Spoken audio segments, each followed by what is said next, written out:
It's the first ever Giving Tuesday for us here on the Rich Eisen Show on ESPN2 and the Disney Plus app and the ESPN app. We're streaming on the internet. We're linear cabling right now. And Scott Van Pelt, I couldn't think of a better first guest to have in our first ever Giving Tuesday to kick off V Week as part of our new world with the Rich Eisen Show and Disney.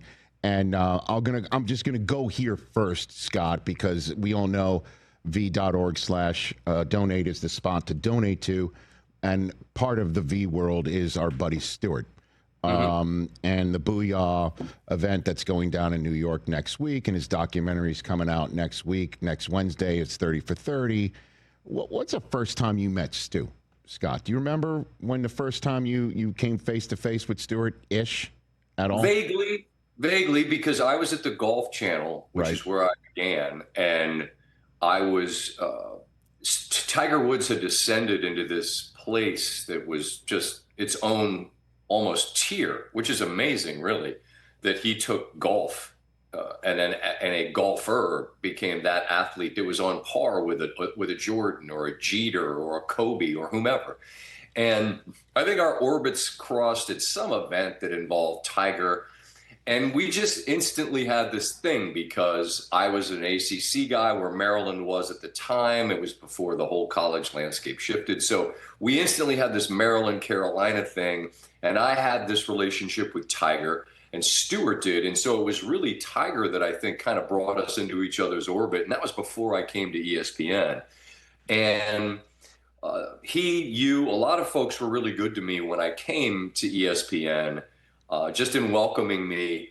But I think Stuart, as much as anyone, had so much to do with sort of acknowledging me as a worthy peer, someone who had enough juice, as you did and do, to sit side by side with him and go kind of line for line, barb for barb. And you know what that kind of energy was like and what it required of you. And so we met before I was a colleague working together, and then my on-ramp with him, I think, was so much Maryland, Carolina, and we had so much fun with that. And then, as time moves on and you have a chance to really become peers that are working with one another, then it becomes an entirely different thing.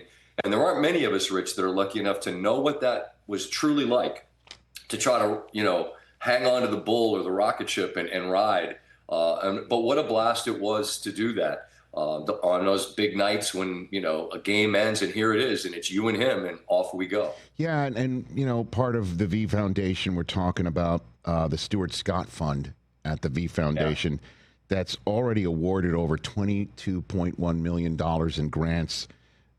And I can't believe I'm saying these words, since his passing in 2015. He's been gone 10 years, Scott. 10 years. And it feels just like yesterday we were watching him on television. I can't believe it. I agree, and I was really. It was a blessing. I mean, I don't use that word lightly. It was a blessing to be asked a couple of years ago to have Taylor and Sydney on and share with them that there was this that a dedicated space within the V Foundation in Stuart's name was happening to serve underserved communities in terms of research and funding. And I sat there and I'm a crier. I get me too, like man. I get moved to tears easily. And I have Taylor and Sydney and you again. We knew them as children, and now they're these women of such substance, and they're beautiful, and they're just like their mom and dad, because it's not just dad that are wonderful parents. They've got so much to them, and I look in these faces of women, and I'm like weeping because we're talking about their dad who's not here, and it's just so messed up, that he's not here. And yet, because he's who he was, he always will be. So he always will be Stuart Scott. Like, that will always exist in the universe, which I think is magical in a lot of ways, right? A legend truly doesn't die. They live on. And Stuart, like Jimmy V's words, Stuart's words, the last time he spoke publicly, I would argue, were his most impactful. No question about it. But and having sat in the rafters of Radio City Music Hall with him prior to ESPY Awards, after Jim Valvano's passing, and we would show video of Jim's speech that you're referring to here, and I hope today's show and what you're doing, later on today, or if next time you're on the air, if it isn't today, that's the beauty of your show that you host every night when you do it. It kind of is like Jim Valvano's speech, and that's what I hope to get out of today's show. Laugh and cry, touch grass, live like that's living. And so I'm a crier too, certainly when it comes to Stuart. And I just frequently, think of him, and I can't believe that we're talking about him in the same breath as Jim Valvano because of his speech, and because we used to talk about it. And obviously, neither of us knew what was going to happen to Stu, and so I do think of him often. For instance, the Bears right now, like 9-3, he'd be going out of his gourd about the Bears being 9-3 right now, and the one for sure. And I mean, he was a man of many interests, and I always joke with him that I appreciated how he had more width than I did, as it related to things that interested him. I was just way more knucklehead sports fan, but he had his lanes that obviously Carolina was his most prominently known passion, but he spent a bunch of time in Chicago, so he'd be bandwagoning. I'd say that to you, Stuart, over in the great beyond. You'd be bandwagoning because you would have abandoned them over the past however long it's been. But hell, I mean, what a story they are. But and we can certainly get to that. But sure. I'm with you on just the ability. When I did radio and the TV show that I'm fortunate to do, which takes some of the elements from that, right, which allows you the wit to discuss whatever the hell you feel like, to bring Taylor and Sydney on and do what we did is a great reminder that what we are so fortunate to do, Rich, is connect to an audience and to people, and that people almost exclusively, that we care about each other, right? You can fool yourself if you live with your face in your phone and social media and think that that's it. That ain't it. The world cares for one another largely. And, moments like this, opportunities like this to give and to think about the people that you love, some of whom we've lost, and others who will be in the fight at some point. What is it you can do to try to be helpful? And what we do is try to bang the drum for Stuart in his name and smile as we remember the times we had and weep for the things that we don't get to do anymore. And certainly on this Giving Tuesday, v.org/Stuart, if you'd like to give to the Stuart Scott Fund at the V Foundation. And again, the principal and the Principal Foundation are matching all donations up to $1 million. So v.org/Stuart. In that regard, and v.org/donate overall. Scott Van Pelt here on the Rich Eisen Show on a Giving Tuesday. And for those listening on ESPN Radio, presented by Progressive Insurance, Scott's 100-pound Rhodesian Ridgeback named Red is curled up on a beautiful leather chair. Look at the snow in the background. I'm feeling like a warm fire right now, Scott. I'm not going to lie. Looks very cozy. Almost, it's festive. It's festive. It is that. I'm going to do a Christmas album at some point. I'm kidding, but I threaten the world with that every year because I listen to that, the holiday songs. Well, today's different. Hasn't Kelsey done that? Hasn't Jason done that? Hasn't he? Didn't he do that back? What hasn't he done? I guess because he was dressed like he was ready for Elf 2 last night. That's what it looked like. They did this. It was this. Irish road bowling. It looked like, I said, was Guy Ritchie there? I was looking for Bricktop Turkish.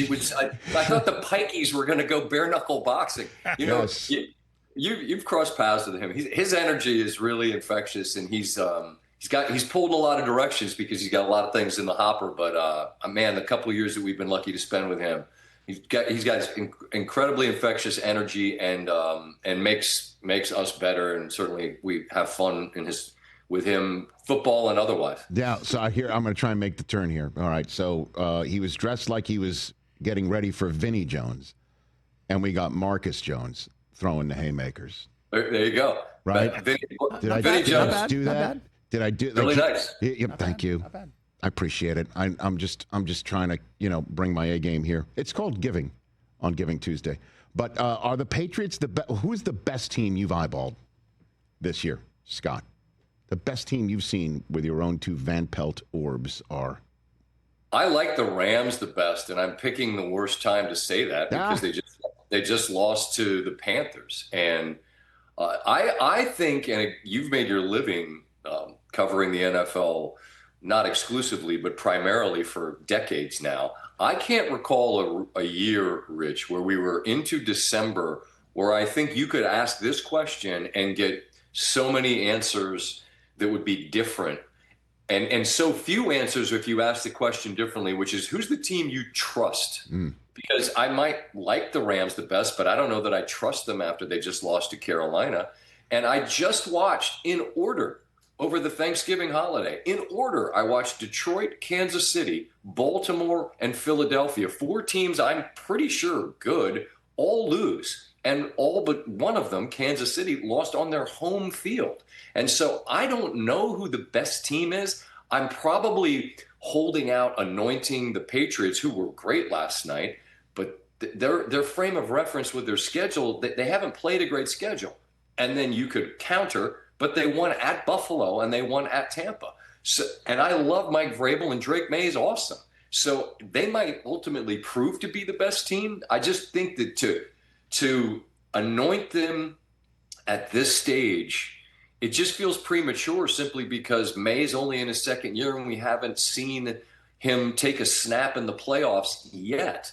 So I'm stubbornly hanging on to these teams that I have seen be good in the past, even in the mounting evidence that maybe they're ordinary this year. Maybe they're just kind of pedestrian teams. I don't know, but then you hear echoes, man. Like, for instance, a second-year player ascending one game after another in New England at the quarterback spot for a head coach, getting his second time being a head coach and might be better at it this time around, taking on a Rams team in the Super Bowl that they have no chance in, right? I mean, it's kind of, we deal in narratives, you and I, more than X's and O's and all 22s and things like that.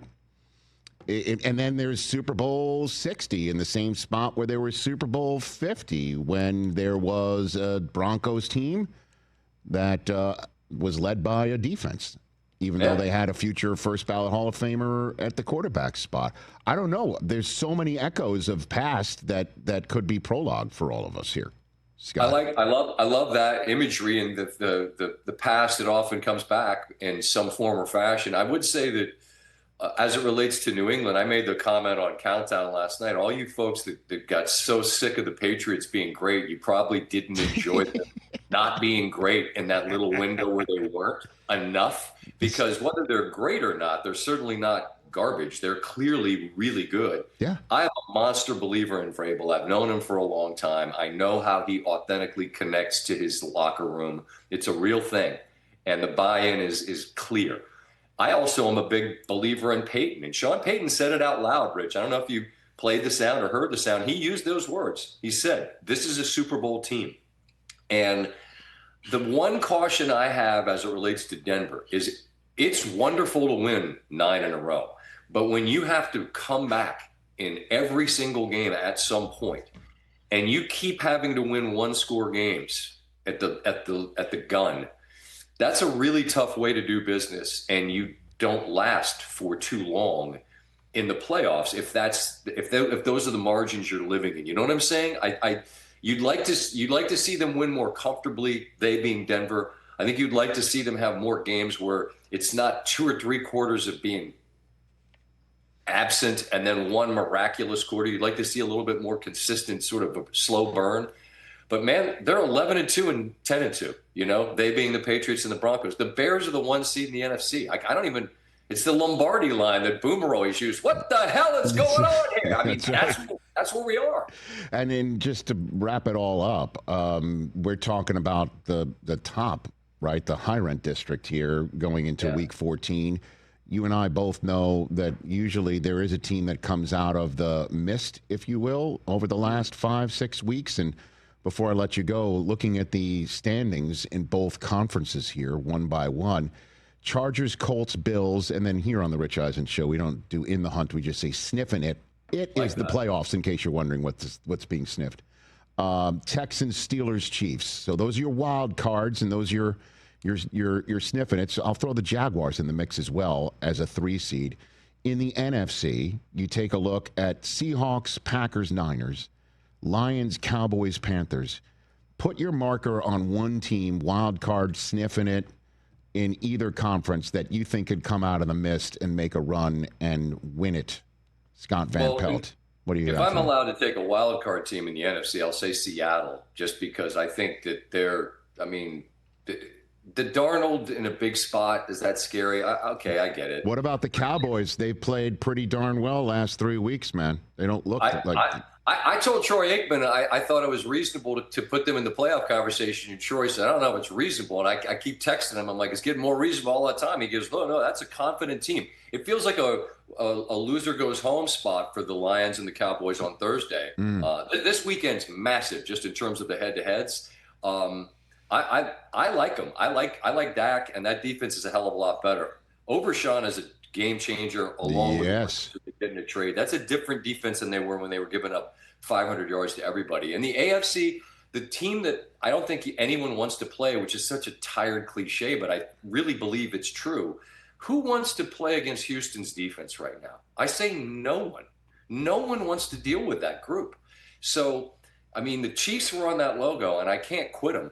But they just, in the same way I said Denver can't keep winning one-score games, Kansas City was 10-0 in that lane last year. This year they've lost all of them but one, which was the game they came back against the Colts. They're 1-6 in one-score games. So I can't quit them, but I wouldn't pick them. I'd pick Houston to come out of the mist because they've been in the playoffs the last 2 years, and I think Seattle is potentially as good as anybody in the NFC, especially when they play to their ceiling. Scott, you the man. Thanks for the time. Greatly appreciate it. Greatly appreciate you being part of our first ever Giving Tuesday here in the warm Disney embrace.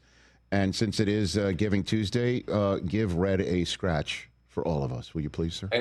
And give my love to your family. Please tell them I say hello, and thanks, always a pleasure to be on, Rich. Right back at you. The great Scott Van Pelt here on the Rich Eisen Show. Everybody check him out on all the millions of things that he does for ESPN and Disney. And again, v.org/donate to give. And also specifically for Stu, if you wish, the Stuart Scott Fund at the V Foundation, v.org/Stuart. And please know that the money you give, up to $1 million collectively, gets matched. Hey, you made it all the way to the end. Thanks for that. Check us out every single day streaming live on Disney Plus and the ESPN app, 12 to 3 Eastern.